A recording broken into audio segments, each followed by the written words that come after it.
Hello viewers, আসসালামু আলাইকুম। আশা করি আপনারা সবাই ভালো আছেন, আমিও ভালো আছি।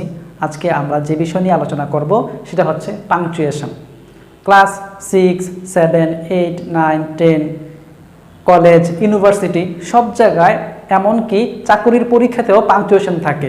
পাংচুয়েশন হচ্ছে অনেক সহজ একটি টপিক।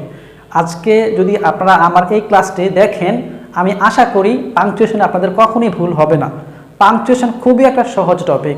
যেমন এই পাংচুয়েশন করতে গেলে আপনি মাত্র 4টা নিয়ম মনে রাখবেন। সেটা হচ্ছে 1 নম্বরে যেই কোনো সেন্টেন্সের প্রথম অক্ষরটা বড় হাতের হবে, অর্থাৎ ক্যাপিটাল লেটারের হবে। যেই কোনো সেন্টেন্সের প্রথম অক্ষরটাই ক্যাপিটাল লেটার অর্থাৎ বড় হাতের অক্ষর হবে।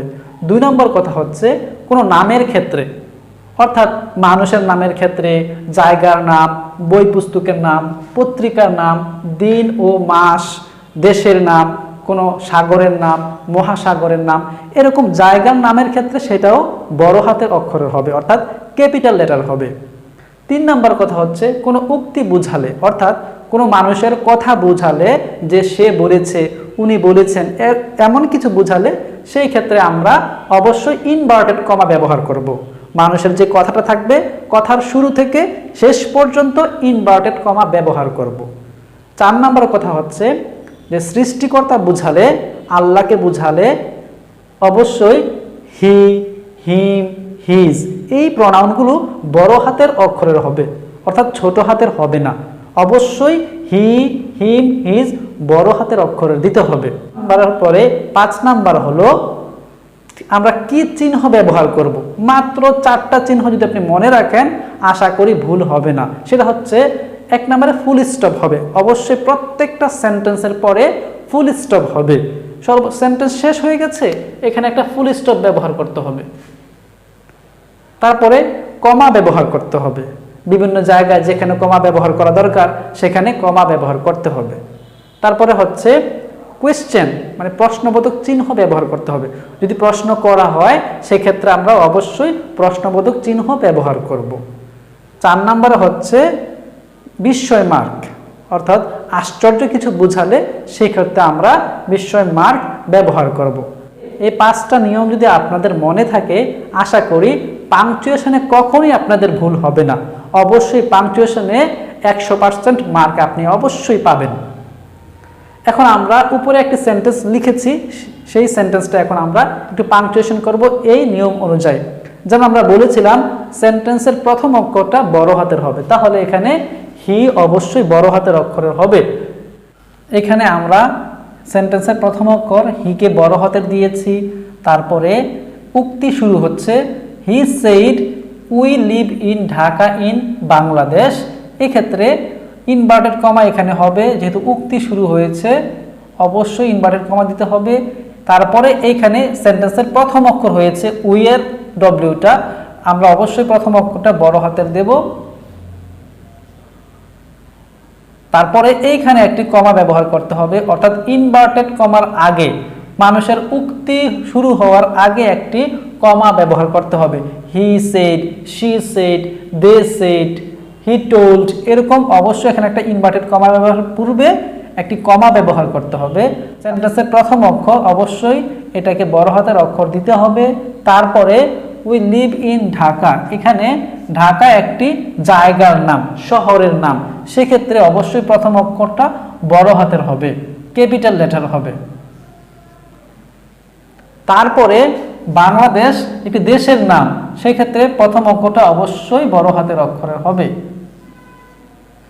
তারপরে যেহেতু উক্তিটা এখানে শেষ হয়েছে, এখানে আমরা আরেকটি ইনভার্টেড কমা ব্যবহার করব, অর্থাৎ উক্তির শুরুতে আমরা ইনভার্টেড ব্যবহার করব এবং উক্তির শেষে আমরা ইনভার্টেড কমা ব্যবহার করব। তারপরে সেন্টেন্সের সর্বশেষ আমরা ফুল স্টপ ব্যবহার করব। এখন আমাদের এই সেন্টেন্সের পাংচুয়েশন করা হয়েছে। আমরা এই 4টি নিয়ম মুখস্থ রাখার মাধ্যমে, মনে রাখার মাধ্যমে আমরা খুব সুন্দর করে পাংচুয়েশন করব।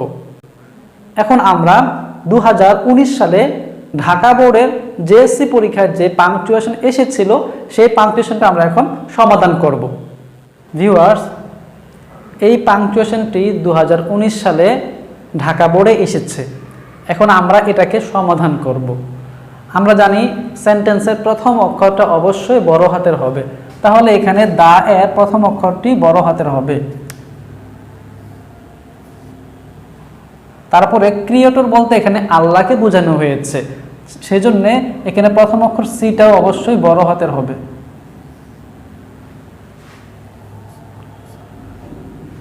He has provided us with many facilities in nature, এখানে ফুল স্টপ হবে।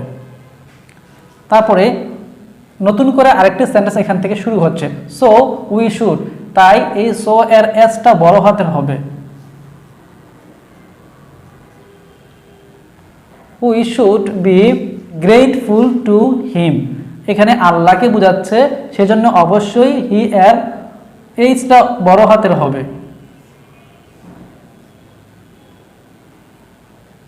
ফর হিজ ওয়ান্ডারফুল গিফটস, এখানে হিজ বলতে আল্লাহকে বোঝানো হচ্ছে, সেজন্য এইচটা বড় হাতের অক্ষরের হবে, অর্থাৎ ক্যাপিটাল লেটারের হবে। হিজ ওয়ান্ডারফুল গিফটস, এখানে সেন্টেন্সটা শেষ হয়েছে, এজন্য অবশ্যই একটা ফুল স্টপ ব্যবহার করতে হবে। উই শুড, এখানে সেন্টেন্স শুরু হয়েছে নতুন করে, সেজন্য প্রথম অক্ষরটা অবশ্যই বড় হাতের হবে।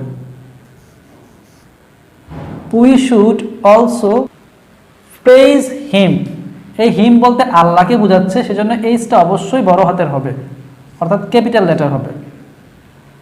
তারপরে এখানে সেন্টেন্সটা শেষ হয়েছে, সেজন্য এখানে একটা ফুল স্টপ হবে।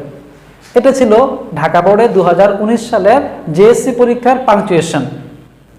এখন আমরা 2019 সালে কুমিল্লা বোর্ডে যে পাংচুয়েশন এসেছিল সেটি আমরা সমাধান করে দেখব।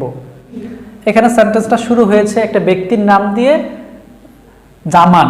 আমরা অবশ্যই সেন্টেন্সের প্রথম অক্ষরটাকে বড় হাতের লিখব, ক্যাপিটাল লেটার লিখব, জেড বড় হাতের হবে, Zaman. Zaman said to me, তারপরে হ্যাভ ইউ ফিনিশড, একটা উক্তি ব্যবহার করেছে, অর্থাৎ জামান আমাকে প্রশ্ন করেছে। Have you finished reading the book, সে আমাকে প্রশ্ন করেছে। এখানে একটি কমা হবে, তারপরে এখানে ইনভার্টেড কমা হবে, অর্থাৎ উক্তির আগে অবশ্যই ইনভার্টেড কমা ব্যবহার করতে হবে। ইনভার্টেড কমা এভাবে ব্যবহার করা যায় অথবা এইভাবে ব্যবহার করা যায়। তারপর যেহেতু সেন্টেন্সটা শুরু হয়েছে, এখানে অবশ্যই প্রথম অক্ষরটা বড় হাতের দিতে হবে, অর্থাৎ এইচটা বড় হাতের হবে।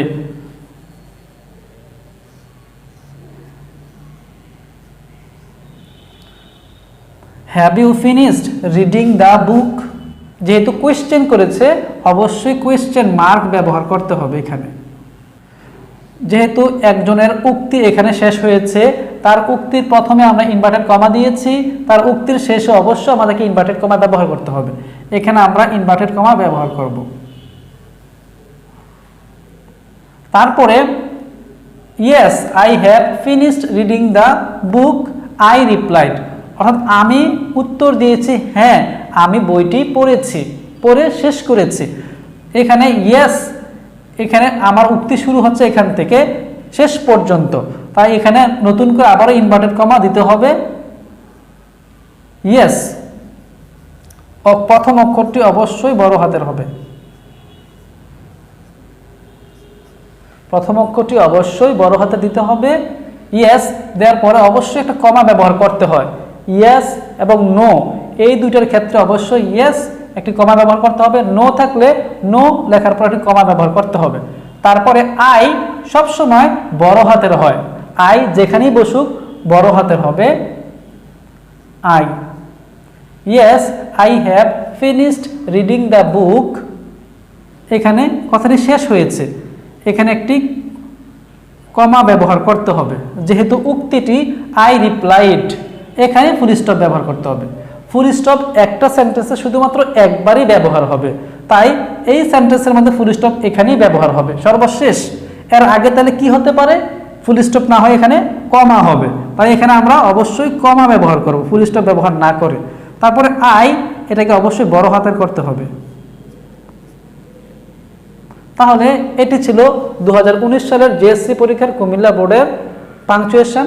আমি আশা করি এই 4টি নিয়ম মেনে যদি আমরা পাংচুয়েশনের সমাধান করি তাহলে অবশ্যই আমরা কখনোই পাংচুয়েশনে ভুল করব না, অবশ্যই 100% মার্ক পাবো এই পাংচুয়েশনে এই নিয়মগুলো ফলো করলে।